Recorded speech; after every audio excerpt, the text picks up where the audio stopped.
ஓம் சாந்தி. அவ்யக்த முரளி 7/1/1985.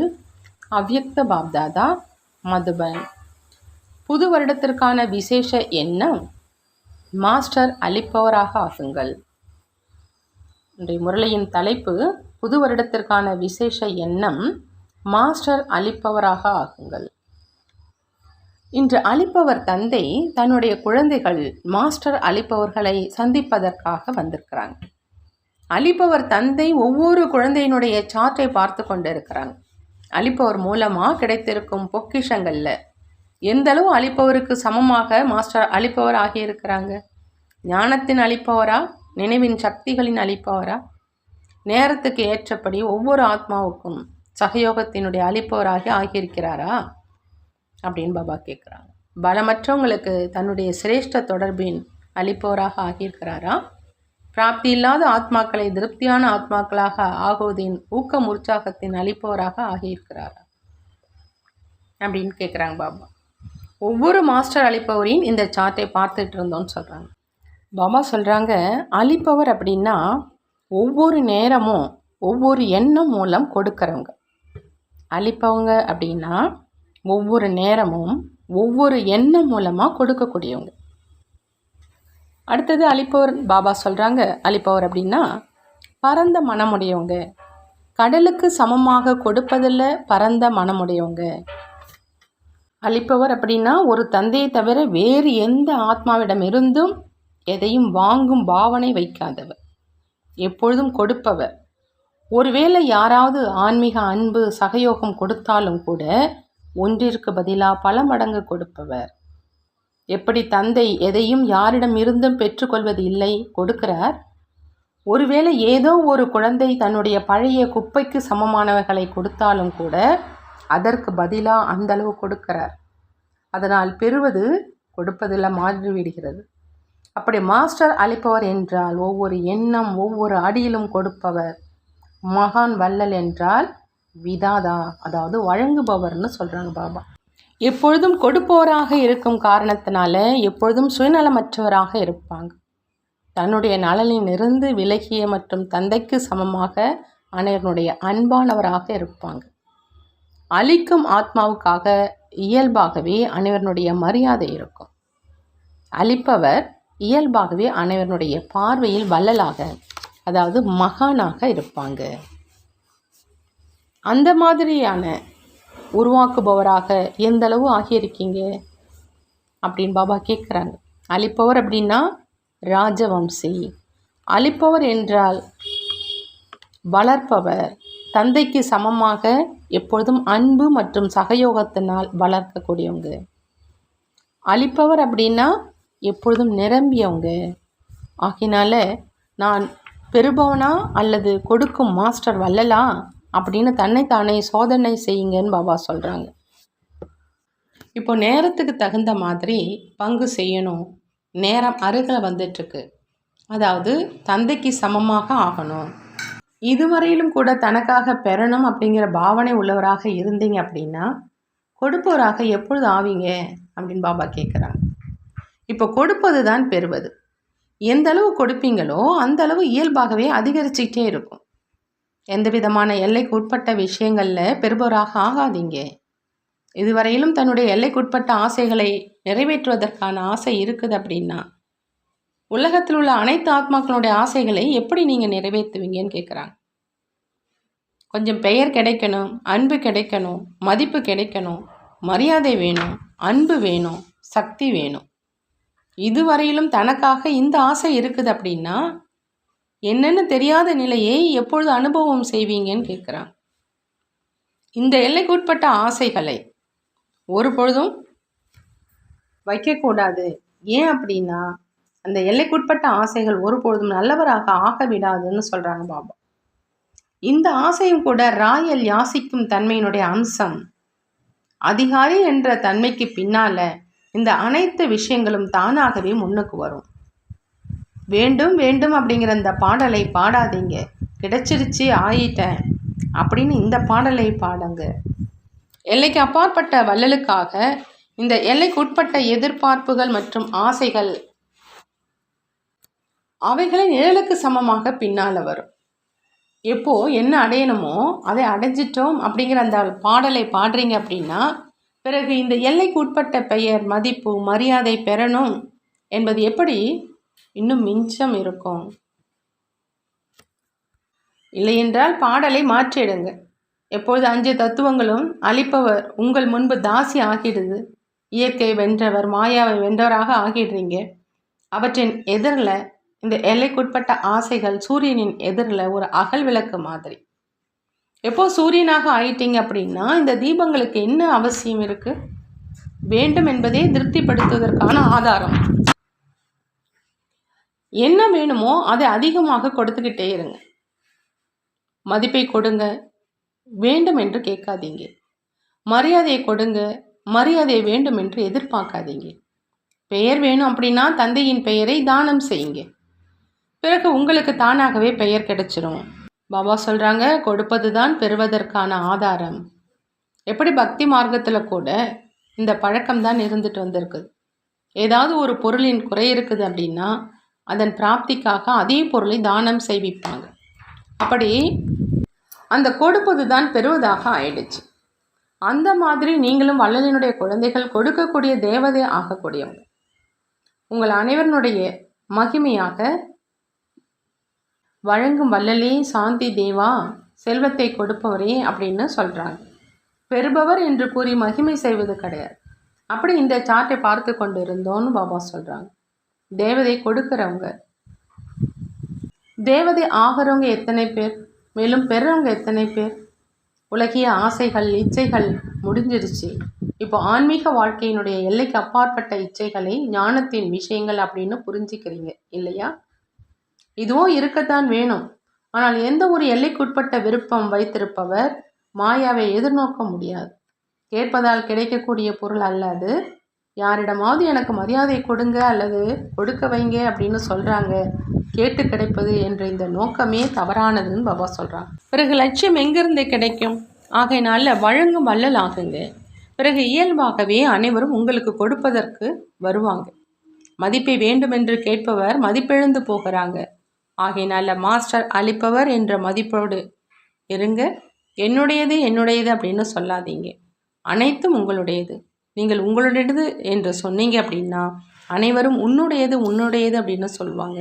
என்னுடையது என்னுடையதுன்னு சொல்கிறதுனால என்ன வருதோ அதையும் இழந்துடுறீங்க. ஏன் அப்படின்னா எங்கே திருப்தி இல்லையோ அங்கு பிராப்தியின்மைக்கு சமம் அப்படின்னு பாபா சொல்கிறாங்க. பாபா சொல்கிறாங்க, மதிப்பை வேணும்னு கேட்குறவங்க மதிப்பிழந்து போகிறாங்க. ஆகையினால மாஸ்டர் அளிப்பவர் அப்படிங்கிற அந்த மதிப்போடு இருங்க. என்னுடையது என்னுடையதுன்னு சொல்லாதீங்க. அனைத்தும் உங்களுடையது.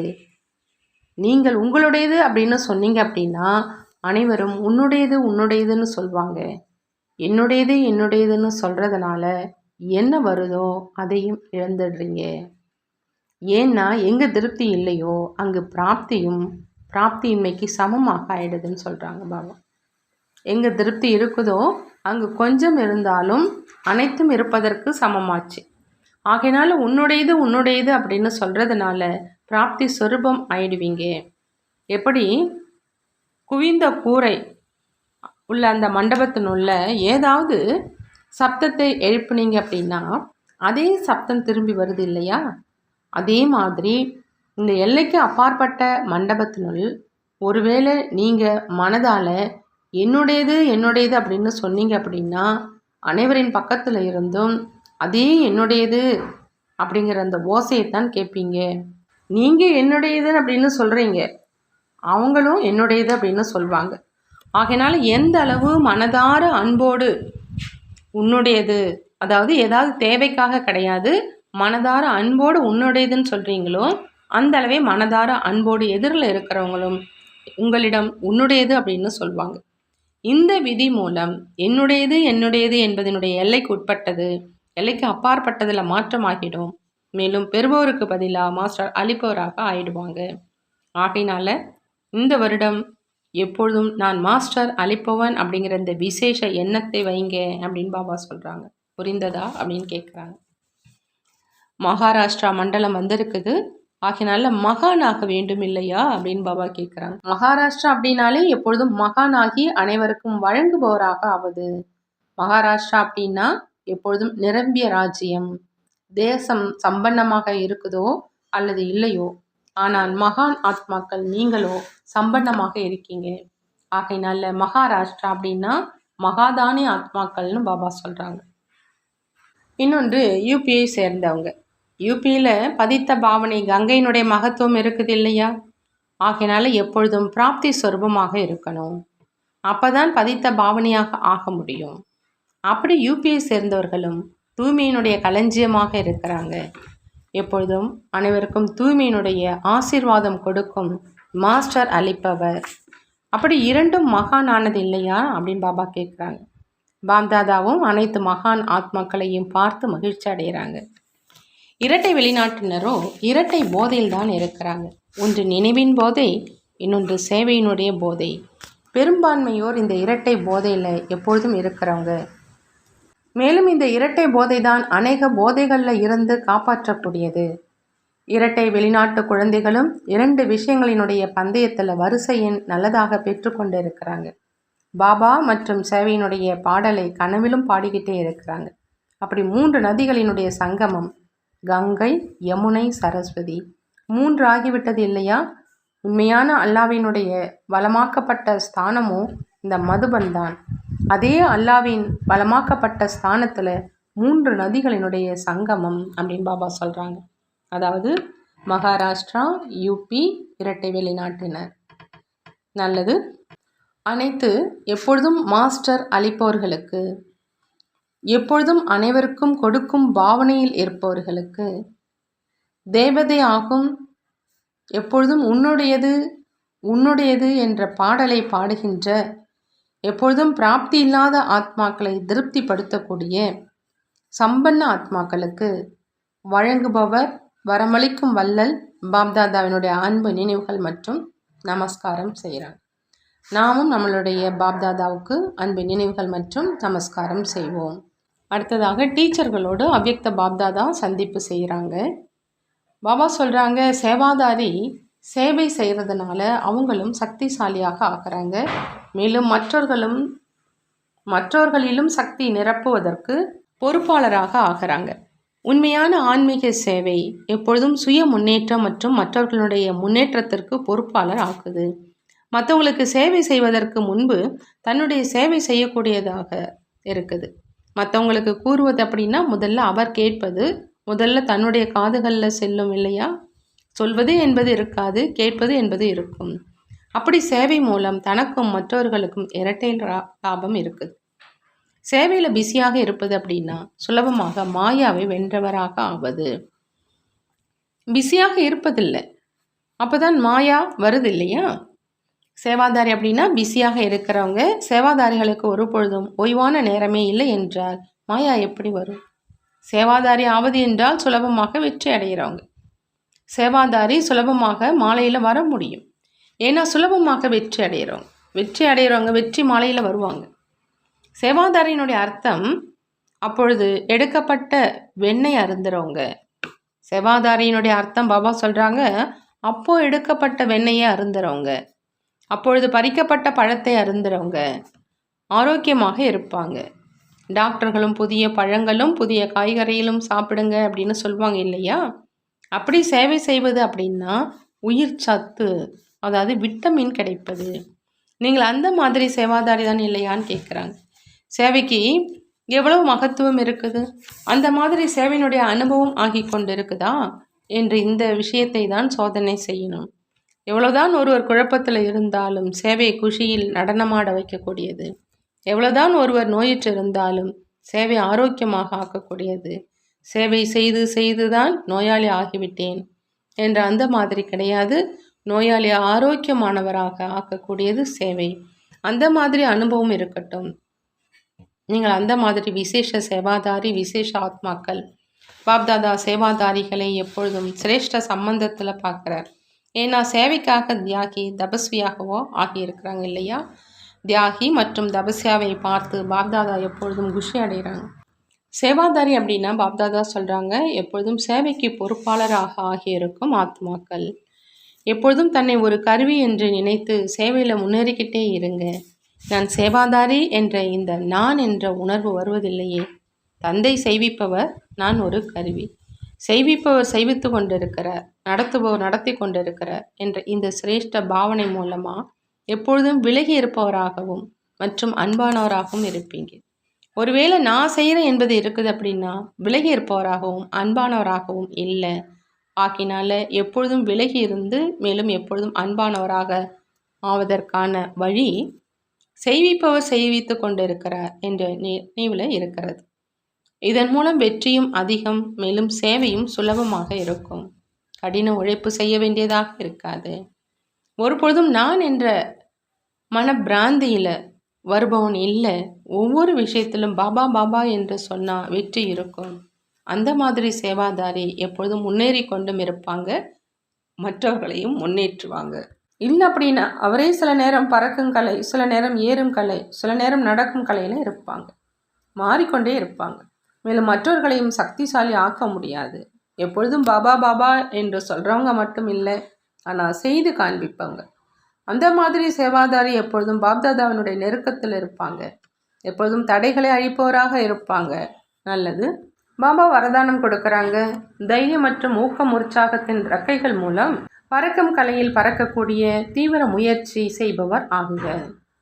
தீவிர முயற்சி செய்பவராக ஆகணும் அப்படின்னா பாபா சொல்கிறாங்க, தைரியம் மற்றும் ஊக்கம் உற்சாகத்தினுடைய ரெக்கைகள் மூலமாக பறக்கும் கலையில் பறக்கணும். பறக்கும் கலைக்கு 2 ரெக்கைகள் இருக்குது, தைரியம் மற்றும் ஊக்கம் உற்சாகங்கிறது.